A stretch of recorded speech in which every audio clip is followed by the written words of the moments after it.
우리나라만 쳐도 몇 년 전까지 일부 다처제가 됐지 않았어요? 첩실이 인정받던 시대가 있었죠. 그리고 사실은 우리 할아버지 세대만 해도 한 집에 같이 사는 집도 있었어요. 이렇게. 맞아요. 그리고 할머니가 두세 주인이 명 또 있거나 뭐 둘이 혼외자 있다고. 많고 뭐 그런 집들이 그래가지고 혹시라도 일부 다처제에 대해서 어떻게 생각해요?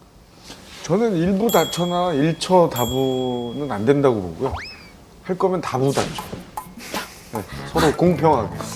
내가 여러 처를 거느릴 거면 내 처도 여러 부를 저도 사실 이쪽인데 그게 맞는 거예요. 근데 자연계에 다부다처제는 없습니다. 아니 그러니까 제 생각에는 저 그냥 인간이 난잡성이라고 그러죠. 그렇게 보니까 저 동의하지 않습니다. 저 동의하지 않는 거로. 뭐가 있네요. 교수님 제가 그렇게 난잡해 보여요? 그건 아닌데요. 네. 그러니까 동물은 이제 다양한 시스템이 있습니다. 사실 적응의 단계에 있어서 수컷이 화려한 경우에는 일부 다처예요. 그러니까 많은 암컷을 이렇게 유혹을 해야 되기 때문에 한 거고요. 여기 보시면 요거는 어떤 게 더 화려한 것 같습니까? 왼쪽이 더 화려해 보이시죠? 네. 저게 암컷입니다. 쟤는 일처 다부제예요. 오, 남편이 많은 거예요? 그럼요. 동물 사회에 그런 경우가 많이 있고요. 일부 다처 일처 다부가 동물로 들어가면은 같이 사는 게 아니죠. 교미의 의미잖아요. 교미의 그죠? 의미죠. 네.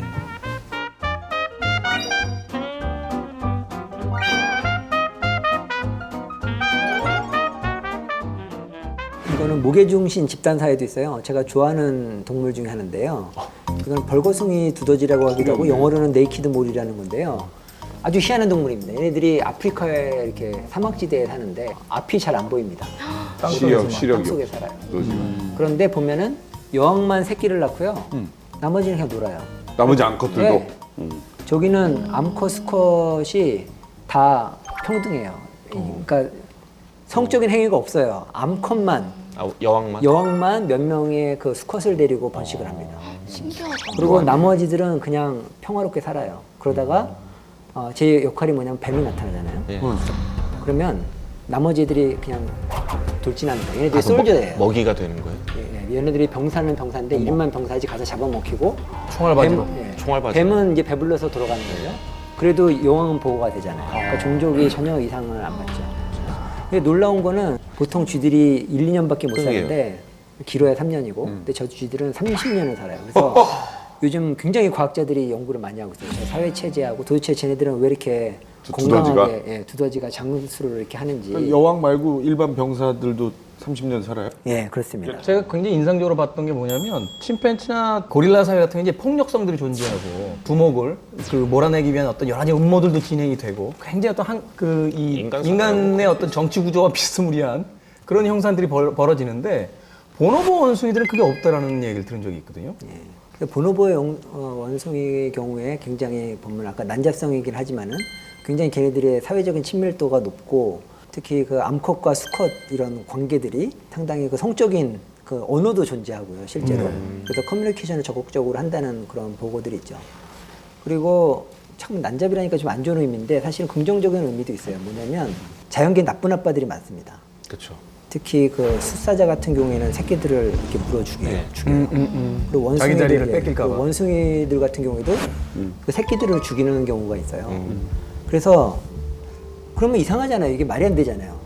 새끼들을 죽이는데 어떻게 그 종족이 제대로 번성을 할 수가 있겠어요? 가만히 알고 보니까 자기 새끼는 안 죽여요. 네.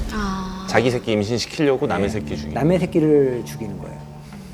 그래서 남의 새끼를 죽이게 되면 어떻게 되냐면은 더 이상 그 엄마가 암컷이 새끼를 양육을 안 돌볼 하고 양육을 포기하고 임신을 하게. 그렇죠. 임신을 하기 때문에 이제 그런 행위가 벌어지는데요. 무섭죠. 거기서 또 하나의 지혜가 나오는 거죠.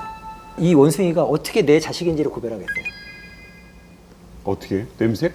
아닙니다. 그러니까 자기와 관계를 한 암컷의 원숭이를 기억을 하는 거예요. 그래서 그 원숭이가 데리고 있는 아기들을 안 건드리는 거예요. 또 기억은 아니, 근데 하네. 그 암컷이 자기랑만 안 하고 딴 수컷이랑 했을 수도 있잖아요. 그렇죠. 그럼에도 불구하고 그러니까 암컷 원숭이가 많은 수컷이랑 만약에 관계를 하게 되면 많은 수컷들이 다 자기 새끼라고 생각하고 공격을 안 하는 거예요. 살아남기 위한 방법으로서 일종의 그 어떤 난잡한 그렇죠. 그 엄마의 어쩔 수 없는. 왜냐하면 내가 새끼를 키우는데 다 자기 새끼가 아니면은 다 수컷들이 와서 공격을 하게 되니까 그렇게 체제를 유지하게 되는. 그런 생각 가끔 해. 이렇게 야 진짜 그러면 지금 결혼 제도가 맞냐? 사랑이 3년이면 정으로 사는 거 한 5년에서 한 8년에서 10년이면 사실은 헤어져도 괜찮지 않냐 이런 얘기들 하는 분들이 있어요. 그래서 뭐 책임감이 없거나 뭐 이런 사람들은 아니 아니고. 근데 사실은 일부 일처에 혹은 일부 다처건 뭐건 결혼 제도라는 것 자체가 만들어진 게 인류 역사상 그렇게 오래되지 않은 걸로 알고 있거든요. 그 가족 체제의 어떤 절대성은 없고요. 일종의 게임입니다, 이게. 그거에 관련돼서 과학자들이 그 캘리포니아에 있는 도마뱀 연구가 있어요. 그 도마뱀이 세 종류가 있는데요. 오렌지색, 그다음에 파랑색, 그다음에 노랑색. 얘네들이 시간이 지나면서 어느 해는 노란색이 번성을 하고 어떤 해는 블루가 번성을 하고 어떤 해는 그린이 번성을 하는 거예요. 그래서 그걸 연구를 해봤어요. 그랬더니 얘네들이 다 성향이 달라요. 그 오렌지 애들은 일부 다쳐요. 그러니까 다 공격을 합니다.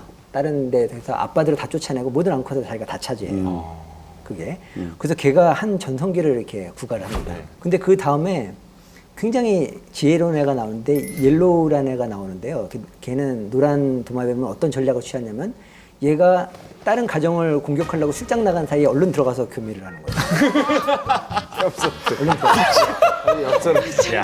그래서 이 오렌지 도마뱀이 자기가 다 영역을 했는데 나중에 새끼들은 다 노란 애들이 태어나요. 재밌다. 얘는 지금 바깥쪽으로 출장 다니기 바빴는데 그렇죠. 애들은 태어나면 다 노란색으로 애들이 나오. 그런데 그 순간에 그러면 파란 도마뱀이 뭐냐면 가정을 지키는 도마뱀이에요. 그래서 옐로우가 침입할 틈이 없어요. 네. 그래서 결국에는 블루 도마뱀이 이깁니다. 그래서 그 옐로우 도마뱀이 이제 열심히 한 시기에 의하면 착한 아빠들 세 개가 다 파란 도마뱀이 탁 태어나는데 아니 되게 인상적인 얘기네요. 다시 또 오렌지 도마뱀이 또 그 가정을 파괴하면서 또 자기의 씨를 퍼뜨리게 되는 거죠. 그래서 이게 일종의 게임 이론이고요. 사람의 시스템을 우리가 보면 일부 일처제면 굉장히 비효율적으로 생각하잖아요. 근데 현재 갖고 있는 인간의 그런 시스템이 가장 효율적이다 이런 아이디어가 있긴 있습니다. 그러니까 뭐냐면 일부 일처제인과 동시에 틈만 나면 바람이 핍니다. 아까 제가 파란 도마뱀을 표방하되 노란 도마뱀 성향을 가지고 있는. 그렇죠. 그러니까 유럽 쪽에서 보면 일종의 결혼 제도가 지금 우리나라의 결혼 제도는 상당히 다르다고 생각을 하거든요. 연애와 동시에 거의 동거를 시작을 하고요. 동거를 하면서 애착 단계를 다 겪고 그럼에도 불구하고 애도 낳고 살다가 그래도 나는 얘가 좋다라고 할 때 이제 결혼식을 나중에 올리면서 결혼 제도 안에 들어가는 이런 시스템이 상당히 더 많은 걸로 알고 있고 그러다 보니까 결혼 만족도도 훨씬 높거든요. 맞습니다. 정말 원하는 사람들만 결혼하기 때문에. 맞습니다. 그래서 저도 그 부분에서 옛날에는 한국 시스템이 굉장히 그죠 동양적인 사고 방식이 굉장히 가정을 지키는 데 유리하고 서양적인 사고 방식은 좀 이해가 안 됐어요. 근데 지금은 생각을 해보면 그분들은 사랑하는 한 외도를 안 하잖아요. 그렇죠. 그죠? 그 자기가 사랑하는 한도 내에서는 그렇지만 그 사랑하는 감정이 식으면 이제 이혼을 하거나 이별을 하거나 그렇게 되는 건데 저희들은 일단은 이별은 안 하잖아요. 가정은 지키는데 사랑이 없어도 계속 그거를 지키게 되는 거죠. 근데 이런 걸 생각해 볼 수 있지 않나 하는 생각이 들거든요. 그러니까 여성들이 사회적 참여가 별로 없던 시절에는 그러한 형태로나마 가정이 유지가 되는 것이 사회적으로는 좀 더 유리한 측면이 있었기 때문에 그런 부분들을 좀 강조했던 부분들이 있고 우리나라의 결혼 제도라는 건 사실 남녀의 관계이기도 하지만 두 집안의 관계거든요. 많은 퍼센테이지의 결혼해서 이혼하는 과정 혹은 부부 간의 갈등의 퍼센테이지의 50% 이상이 시댁 문제, 처가책 문제. 그러니까 이런 상황 속에서 결혼이 가진 어떤 딜레마가 있다는 거죠.